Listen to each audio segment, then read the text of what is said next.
الحمد للہ نحمده ونصلي على رسوله الكريم اما بعد رب اشرح لي صدري ويسر لي امري واحلل عقدة من لساني يفقهوا قولي آمین۔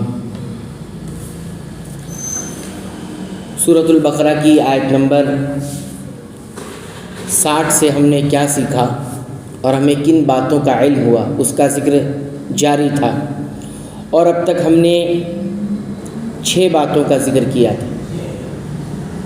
7ویں بات اس آیت کریمہ سے ہمیں یہ معلوم ہوتی ہے کہ اللہ تعالی اپنے بندوں کی دعاؤں کو سنتا ہے۔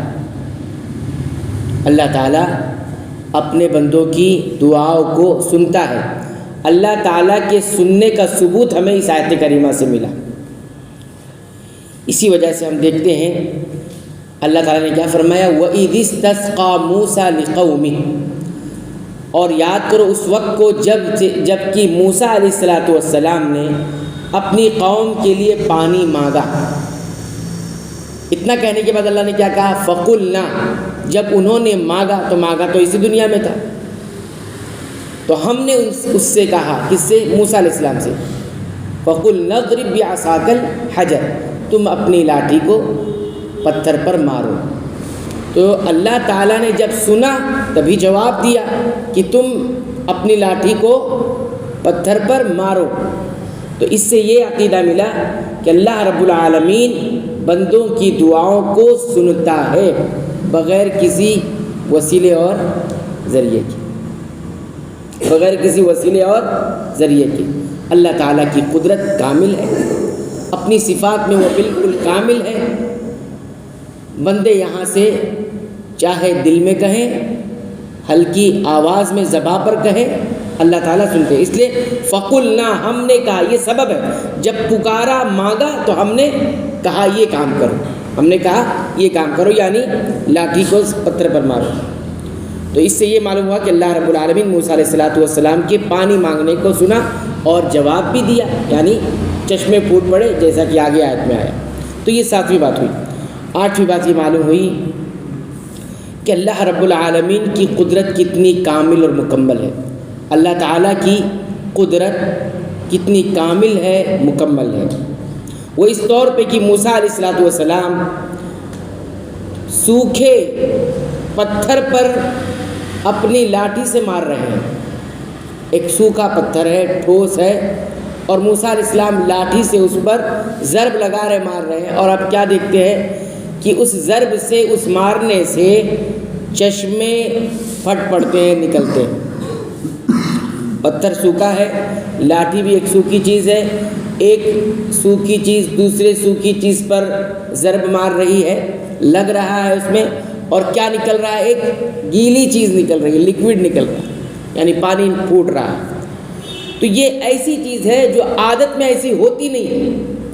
عادتاً اگر ہم دیکھتے ہیں دنیا میں تو ایسا ہوتا نہیں۔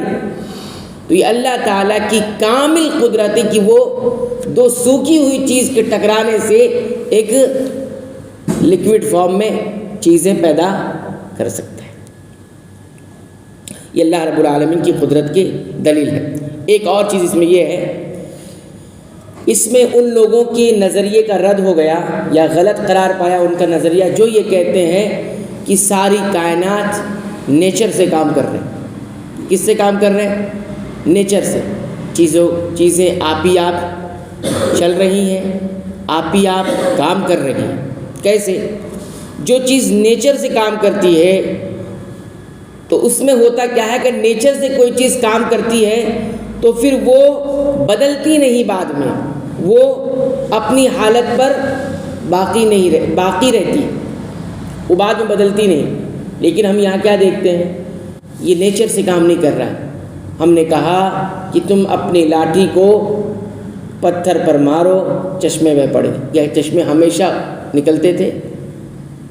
نہیں، ان کو جب پانی کی ضرورت ہوتی موسیٰ علیہ السلام مارتے اور اس طرح سے ان کے چشمے پھوٹ پڑتے۔ نیچر سے کام کرنے والی چیز کا فارمولا اور یا اس کی طبیعت ایسی ہے کہ وہ چیز بدلتی نہیں اور باقی رہتی ہے اسی چیز پر۔ یہاں چشمے بند ہوتے اور بھی پانی نکلتا ہے۔ بہرحال یہ اللہ کی قدرت سے ہوتا ہے، یہ نیچر کوئی چیز نہیں ہوتی بلکہ اللہ کے حکم اور اجازت سے۔ یہ 8ویں بات ہوگی۔ 9ویں بات آپ یہ دیکھیں گے کہ موسیٰ علیہ السلام کی عصا اور لاٹھی میں ایک بہت بڑی نشانی ہے، اس طور پہ کہ وہ اس لاٹھی سے وہ پتھر پر مارتے ہیں اور چشمے اور پانی بہہ پڑتے ہیں، باوجود اس کے کہ یہ جو پتھر ہے یہ صلب کہتے ہیں، ٹھوس ہے۔ اب جو لوگ سائنس پڑھتے ہیں ان کو پتہ ہے ٹھوس ہے، ٹھیک ہے، اور سوکھا ہے۔ ٹھوس ہے اور سوکھا ہے، یعنی سافٹ نہیں ہے، ٹھوس ہے، اسٹرانگ ہے اور سوکھا ہے۔ آپ دیکھیں گے یہ اس میں بہت بڑی نشانی ہے موسیٰ علیہ السلام کے عصا کے اندر اللہ تعالیٰ کی طرف سے۔ لیکن آپ اس سے بھی حیرت کی بات دیکھیں گے کہ ہمارے نبی محمد رسول اللہ صلی اللہ علیہ وسلم سے اس سے بھی بڑا معجزہ ظاہر ہوا ہے، اس سے بھی بڑا معجزہ ظاہر ہوا۔ وہ کیا ہے کہ آپ صلی اللہ علیہ وسلم کے پاس پیالہ لایا گیا جس میں کیا تھا؟ پانی تھا، اور آپ نے اس کے اندر اپنے ہاتھ کو ڈالا اور آپ کے انگلیوں کے درمیان سے چشموں کی طرح پانی بہہ پڑتا تھا، ٹھیک، چشمے کی طرح پانی بہہ پڑتا تھا۔ یہ صحیح بخاری کی روایت ہے، 200 نمبر کی حدیث پر آپ جا کے دیکھیں گے۔ حضرت انس بن مالک رضی اللہ عنہ فرماتے ہیں کہ ایک مرتبہ نبی کریم صلی اللہ علیہ وسلم نے پیالہ منگوایا، پیالہ لایا گیا، اس میں پانی تھا۔ آپ صلی اللہ علیہ وسلم نے اپنا ہاتھ، انگلیاں اس میں ڈالی اور پھر انگلی ایسے ڈالتے ہیں تو حضرت انس بن مالک کہتے ہیں کہ آپ کی انگلیوں کے درمیان سے چشمے پانی نکل رہے تھے، اور اس پیالے سے مجھے عدد نہیں یاد رہے گا کتنے صحابہ، لیکن اتنا یاد ہے کہ 70 صحابہ نے پانی پیا اسی ایک پیالے سے، کیونکہ مسلسل آپ صلی اللہ علیہ وسلم کی انگلیوں سے پانی نکل رہا تھا۔ ہم دیکھیں گے کہ یہ اس سے بڑا معجزہ کیوں ہے، موسیٰ علیہ السلام کے لاٹھی کے معجزے سے بڑا معجزہ کیوں ہے؟